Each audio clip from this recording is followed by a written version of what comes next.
जेल दोस्त music present.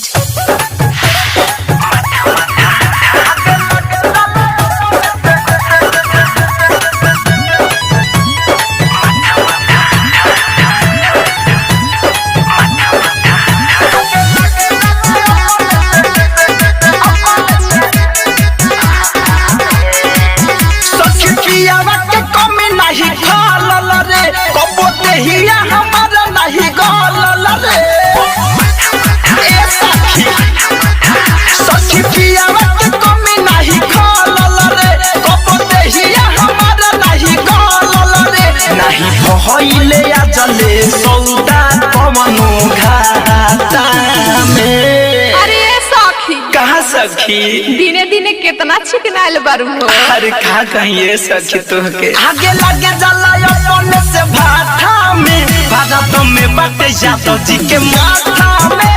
आगे लगे जला अपने से भाटा में भारत में बाटे जातो जी के माथा में।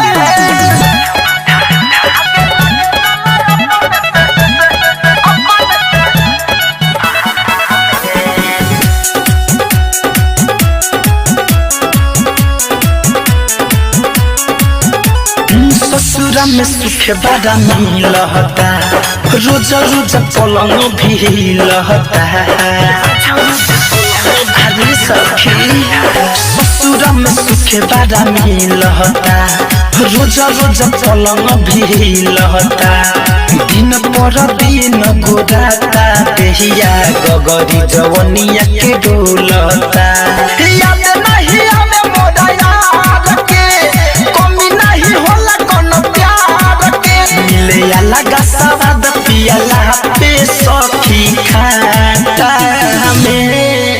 अरे पाउच वाला अरे ना हो सखी अरे रात भर अपने से मोथेल आगे लगे जला अपने से भाटा में भारत में बटे जातो जी के माथा में। आगे लगे जला अपने से भाटा में भारत में बटे जातो जी के माथा में। जेल दोस्त म्यूजिक प्रेजेंट।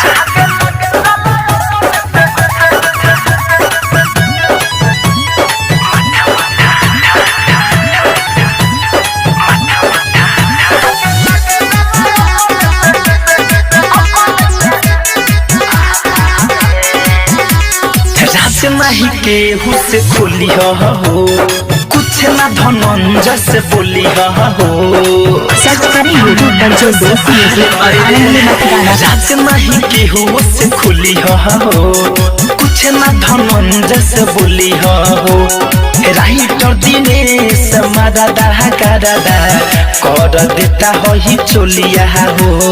चले जो कम छा छा के मन कर छोड़ा दी भातल रहा के।